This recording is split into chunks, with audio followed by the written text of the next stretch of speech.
박근혜 교수님 주제는 저도 모르고 박근혜 교수님도 전날까지 몰라요. 자, 오늘 주제 뭡니까? 국민주권을 대외적으로 확인하는 사건을 시각적으로 고민해보겠다. 좀 익숙하신가요? 이 그림이? 그림 본 적은 있어요. 본 적은 있죠? 네. 르네 마그리트의 그림이에요. 집단 발명품 이런 뜻이거든요. 이재명 정부를 이해하는 가장 중요한 개념 중에 하나가 집단 지성이잖아요. 우리가 흔히 알고 있는 인어 아가씨하고 정반대잖아요. 집단적 발명은 익숙한 것으로부터 작별이 시작되는 시간일 수도 있다. 잠깐만요. 이 그림의 제목은 집단 발명인데, 그렇죠. 콜렉티브 인벤션인데, 그렇죠. 여러 사람이 모여서 뭔가를 발명하면 전혀 의외의 것이 나온다 이런 의미예요? 그런 의도가 이 작가가 있었는지 없었는지는 몰라요. 원래 초현실주의라고 하는 것이 의도되지 않는 것들이 집단적으로 만들어내는 거거든요. 초현실주의 기법 중에 이런 게 있어요. 종이를 한 장 준다고 쳐봐요. 이렇게 종이를 한 장 쭉 접어 5개로 접고 한 사람은 한 장만 그리는 거예요. 나머지 사람들이 무슨 그림을 그렸는지 몰라. 그런데 합쳐보면 기이하게 서로 연결된 하나의 그림이 나올 수 있잖아요. 그런 것이 이제 초현실주의적 그림의 방식 중에 하나인데, 그런 것들을 의도하고 르네 마그리트가 했는지 안 했는지는 모르지만, 제가 이 그림을 가져온 이유는 우리 집단 지성이, 즉 국민주권 시대, 당원주권 시대의 집단 지성이 만들어내는 대한민국 미래는 우리가 꼭 예상한 익숙한 방식으로 오지 않을 것이다. 이 그림처럼 이상한 게 나올 것이다가 아니라 네. 익숙하지 않은 것이 나올 수도 있다. 그렇죠. 네? 이것을 작 데이더라는 철학자의 말에 따르면 미래는 항상 괴물처럼 다가온다. 미래는 항상 예측하지 않는 방식으로 와요. 이재명 대통령도 문재인 대통령도 노무현 대통령도 김대중 대통령도 다 예측하지 않은 방식으로 맞아요. 나타나서 대통령이 되거든요. 맞아요. 우리가 만들어간 새로운 이 정부, 국민주권 정부도 그럴 것이다라고 보는 거예요. 이재명 정부는 집단 지성을 굉장히 중시하는데, 그렇죠. 그리고 집단 지성을 통해서 어떤 논의가 이루어진 다음에 그걸 정책화하려고도 그렇죠. 시도하는데, 근데 그런 시도를 하다 보면 우리가 예상하지 못한 결과물이 나올 수 있다. 그렇죠. 익숙하지 않은 방식으로 다가오는 것을 받아들일 준비가 우리가 돼야 된다는 거예요. 일단 마음의 준비를 해라. 그렇죠. 마음의 준비를 마음의 하고. 준비를 하자. 자, 그 다음 얘기를 해봐요. 네. 넘겨봐야 하지. 띵동. 이게 굉장히 익숙하지 않은 이미지예요. 이 대통령이 우산을, 지금 대통령이 뒷짐지고 있어야 되는데, 이 사람이 뒷짐을 지고 있네. 대통령이 씌워주고. 네. 네. 이런 이미지를 사랑해야 돼, 우리가. 그리고 이 장관이 쓴 우산이 더 크네, 왜? 눈치도 없고, 이 말이야. 속도 없이. 장관은 큰 우산을 또 걸치고 있고. 어깨다 걸치고 있는 건 좀 거만한 행동이거든. 대통령은 바짝 들어가지고 지금 농부를 씌워주고 있네. 난 이 장면이 너무 좋아서 예전부터 보여주려고 했는데, 이런 걸 보고 도덕적이라고 해야 되는 거예요.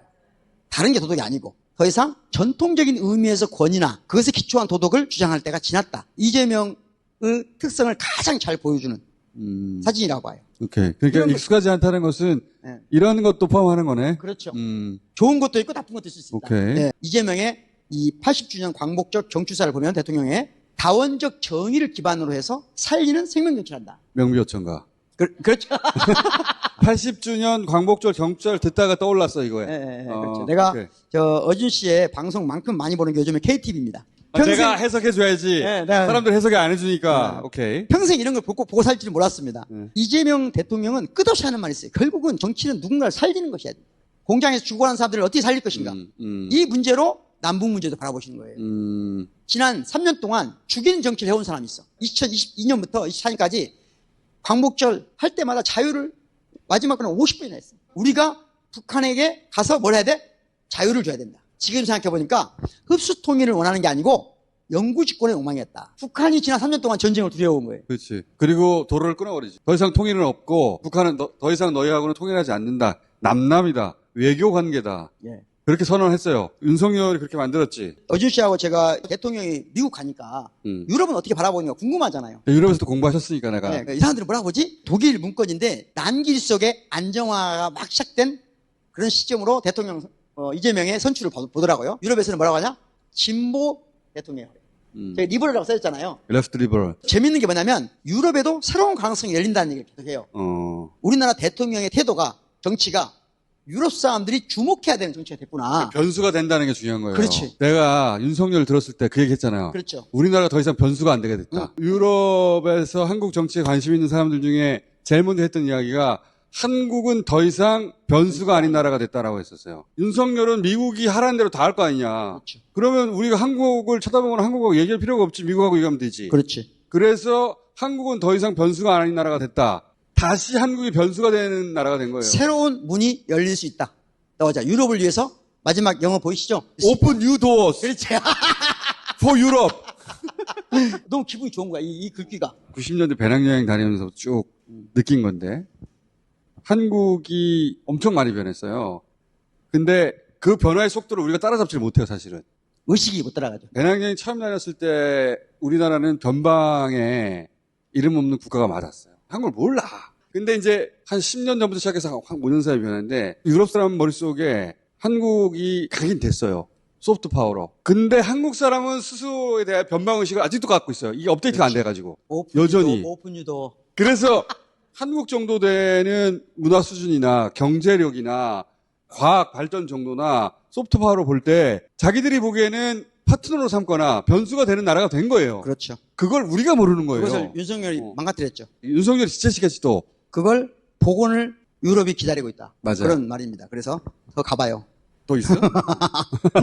유럽이 어떻게 보냐? 한국이 지금까지 번영해온 국제 질서의 조건이 그렇지. 혼란 상태에 빠져 있는 거다. 그렇지. 지금 과연 이재명이 이 혼란 상태를 극복할 수 있는가를 관찰하고 있다. 의미 있는 파트너가 되느냐 유럽에. 그렇죠. 우리 유럽을 좀 더 중시했으면 좋겠는데 또는 그러면서 우리하고 함께 가면 안 되겠어? 그 변화를 가장 먼저 주체한 것은 가장 가까이 있는 일본이에요. 그렇죠. 이것도 우리가 잘 스스로 못 느끼는 건데 제가 나이 먹고 나서 일본과의 관계에서 들었던 거의 모든 이야기는 일본 외교를 봐라. 일본이 어떻게 미국을 다루는지 이 얘기만 들었거든요. 예. 그런데 일본이 지금 한국을 보라고 하고 있잖아. 그렇지. 최근에 일본에서 나오는 얘기예요. 한국은 미국을 저렇게 상대하고 다루는데 왜 우린 그렇게 못하지? 이거 처음 나온 얘기예요.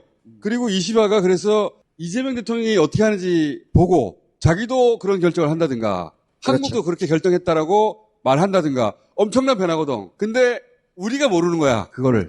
그 얘기를 우리가 계속 해야죠. 유럽의 사람들이 빨리 좀 특사 좀 보내줘. 그것도 너무 신기하잖아요. 무슨 얘기인지 알겠어. 난 이재명 대통령한테 가장 약한 고리가 대부분의 인생을 한국에서 한번 살았다. 한국이 어떻게 위상이 변하는지 모르는 세대에 속하는 사람이에요. 그렇죠. 이재명 대통령이 전 세계가 한국을 보는 시각이 업데이트 됐다는 걸 빨리 체화해서 학습 능력은 빠르니까 세계가 한국을 이렇게 보는구나, 업데이트 됐구나. 나도 나를 그렇게 업데이트해서 봐야지. 그렇죠. 학습을 빠른 시간 내에 그 분야의 전문가들하고 했으면 좋겠어요. 그렇죠. 그렇게 하시라 보고 그 맥락에서 그러니까 특사를 빨리 파견해서 유럽과 한국이 조율했으면 좋겠다는 의사를 다방면으로 보낼 거예요. 이번 광복절 기념사에서 대통령이 아주 중요한 말을 해요. 광복이란 단순히 우리가 해방된 것만을 의미하지 않는다. 더 중요한 의미는 우리가 스스로 우리를 결정하는 주체가 됐다는 거예요. 이재명 대통령이 하고 있는 여러 가지 결정들 혹은 말하고 있는 내용들을 아무도 해석을 안 해주니까 내가 KTV를 맨날 봐서라도 나라도 해석해줘야 되겠구나. 하고 있는 거예요 지금 내가 이 철학자가 뭔 고생입니까? 그래서 지금 해석기 역할을 하고 있는 거구나 지금. 네. 그러니까 고생하신다고 박수. 흡수통일도 안 하겠다는 말도 사실은 김대중 대통령 이후로 처음 다시 천명하신 거예요. 김대중 대통령 뒤에 노무현 문재인 대통령님은 그 말씀을 안 하셔도 되는 상황이었어요. 그런데 지금은 외환이 분명히 있었거든요. 그렇기 때문에 대통령께서 명시적으로 우리가 더 이상 습수통일할 의지가 없다는 걸 다시 한번 확인하는 건 대통령으로서 굉장히 중요한 책무예요. 그러면서 국제 무대에서도 우리 스스로가 주체가 되겠다. 이시바 일본 총리를 만나고 그 다음에 미국에 간다는 건 지금까지는 상상할 수 없었던 행위였어요. 그렇죠. 미국은 누구도 못한 얘기예요. 국제적으로 가장 유명했던 한국 대통령은 김대중 그렇죠. 대통령이에요. 김대중 대통령은 굉장히 유명한 대통령이에요. 지금도 유명해요. 노벨 평화상 괜히 받은 게 아니에요. 네. 그 다음으로 유명했던 건 문재인 대통령이에요. 그렇습니다. 왜냐하면 코로나 때문에 전 세계적으로 똑같은 일이 닥쳤는데 그걸 가장 잘했기 때문에 한국 뉴스가 전 세계에 퍼져나갔거든요. 그래서 문재인 대통령이 유명해졌거든요. 그 나머지 대통령은 대동소이하게 몰라요. 악당으로 가장 유명한 거는 윤석열이에요. 그렇죠. 진짜요. 한국이 계엄을 했어? 그리고 감옥 갔어? 빤스 입었어? 이거 다 외시로 나가요. 근데 나는 이재명 대통령이 문재인 대통령이 코로나 때 전 세계에 한국을 알린 것처럼 그런 위치로 다시 한국을 끌고 갔으면 좋겠거든? 본인이 그런 인식이 있어야 돼. 정상회담이 끝나고 이런 사진이 찍혔으면 좋겠다. 우리는 지금 활짝 웃고 있는데 미국 대통령은 살짝 놀래고 있잖아요, 지금. 이번 정상회담의 가장 중요한 문제는 한미 동맹의 현대화라는 말이에요. 현대화라는 말의 위험성이 뭐냐면 동북아의 국제질서가 변하고 있기 때문에 한국에 주둔한 주한 미군이 꼭 북한만이 아니라 중국에 대해서까지 뭘 할 수 있다. 그걸 반드시 요구할 것이고 확인받을 거예요. 미국 입장에서는 네. 중국을 상대하는 군인으로 쓰고 싶겠지. 동북아에서 국제적인 분쟁의 대한민국이 관여한다는 것은 우리 국민의 의지가 없으면 절대 안 된다는 걸 반드시 현명하고 와요. 우리가 여론을 형성해줘야 된다는 거예요. 이재명 대통령이 맺으려고 하는 미국과의 관계보다 더 높은 수준에서 우리가 미국을 압박해야 돼. 그렇죠. 국민들이 난리다. 난리예요. 나 이런 말을 할 거 돌아갑니다. 아니야. 이렇게 해야 되거든. 주한미군 뺀다고 할지 모르면 국민들 빼라고 하잖아요. 이거. 그렇지. 그쪽에 카드가 안 되게 그런 걸 하라는 얘기잖아. 때가 오면 할게.